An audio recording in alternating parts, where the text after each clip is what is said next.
Welcome back to another FIFA Club World Cup fantasy video. The mystery chip has been revealed. It's a qualification booster. I'll talk you through this and my updated chip strategy really soon. In this video, I'll also take a look at the fixtures for the round of 16 and possibly some of the teams that are likely to go through to the quarterfinals as well. And I'll take a look at the players we should target ahead of a match day 4. So let's have a look.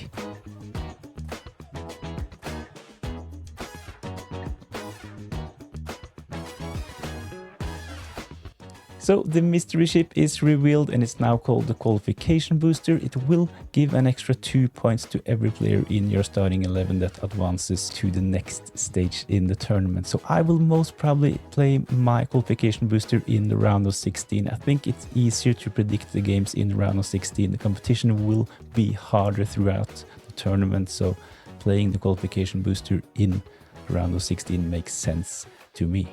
Before going into detail with the Matchday 4 fixtures, let's take a look at the Opta power rankings. Inter Milan, PSG and Palmeiras, they are still left in the competition. Same goes for Fluminense, Inter Miami and Botafogo. So Botafogo, Inter Miami and Fluminense, they are through to the knockout stages and their Matchday 4 opponent is Palmeiras, PSG and Inter Milan. So basically I think that the strongest teams should be targeted: Palmeiras, PSG and Inter Milan. And I'll take a look at some possible players from those teams later on in this video. But let's have a look at the potential fixtures in Matchday 4. So this is it, the bookie's prediction for Matchday 4. Some of the fixtures are already confirmed, like Palmeiras, Botafogo. Bayern Munich will most likely win their group and Chelsea will come second, so they will face each other on June 28th. Inter Milan against Fluminense, Man City against Al Hilal. Decent fixture for Man City, but in the next round they will face Inter Milan and that will be in the quarterfinal. On the other side of the draw we have PSG playing against Inter Miami. Flamengo will face Benfica, Dortmund against River Plate and Real Madrid will play against Juventus. A tough game for both Juventus and Real Madrid, and if they win their fixture they will most probably play against Dortmund. So I'm not sure how much we should invest in Madrid and Juventus ahead of Matchday 4, but there are some interesting teams on the same side of the draw. The team that I like the most is PSG. They have a good game against Inter Miami, and if they win this fixture they will meet the winner of Flamengo against Benfica. So 2 good fixtures for PSG, and I think that they will have the easiest way into the semifinals.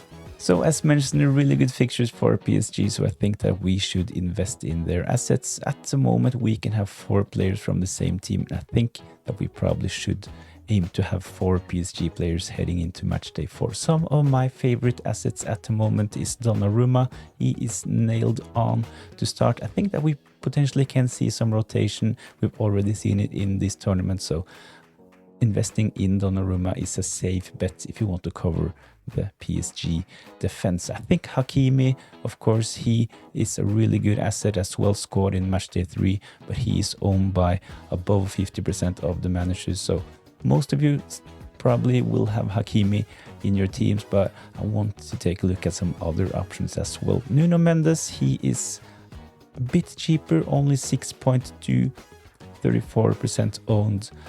Had a decent game in Matchday 3, even though he did not score like Hakimi, but I think that Nuno Mendes is a good option heading into Matchday 4. Had a good season in 24-25, 2 goals, 3 assists, so Nuno Mendes is a good asset. Last on this list is Barcola. He was benched and rested in Matchday 3. I think that considering his ownership only selected by 2.5%, I think that he is worth considering for Matchday 4. He will pick up the scouting bonus, and I think that at 8.2, not really cheap, but none of the PSG players that are good fantasy assets comes in at a cheap price. So I think that we should spend most of our budget on those players. 8.2, 2.5 selected. I think that Barcola potentially will start, and I think that he is a good asset for Matchday 4. But for PSG players is not enough. We still need 15 players in our squad, and the PSG players, they are quite expensive as well. So I think that we should look at this fixture, Palmeiras against Botafogo.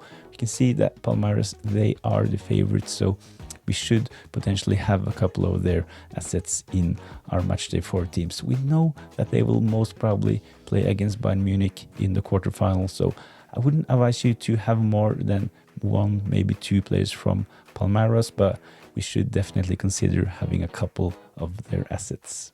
So as mentioned, Palmeiras, a good team to target for Matchday 4, but as you can see, if they win against Botafogo, they will play against Bayern Munich or Chelsea. It will most probably be Bayern Munich, but Chelsea, if they play against them, this will still be a tough fixture for Palmeiras. Other teams I would invest in: Man City. And the thing is that if they beat Al Hilal, we can hope that they beat Inter Milan as well. On the other side of the draw, it really makes sense to invest in PSG players as mentioned, and I will probably have at least one player from Dortmund, Real Madrid and Juventus. The thing is that if you load up on, let's say, Real Madrid and Juventus players, they have a couple of well-priced assets, but if you have too many players from those teams, we know that one of them will get knocked out and they will have a tough fixture against Dortmund in the quarterfinal as well. So invest in PSG, Man City, probably Bayern Munich as well. Spice it up with a couple from Palmeiras and one from Juventus, Madrid and Dortmund. I will probably just stay away from Flamengo and Benfica. I think this game is really hard to call. I think that they definitely will get knocked out in the quarterfinal against PSG. So this is my plan for Matchday 4. Hopefully you found the video helpful.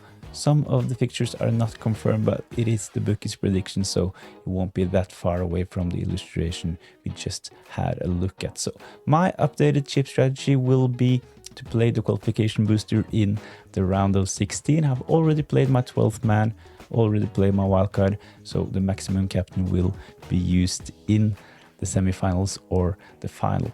The reason why I will wait with my maximum captain is that the further we get in the competition, the harder it will be to pick the best players. So the competition will be stronger and the best teams will be left. So I think that this is the right time to get a little bit of help with the captaincy.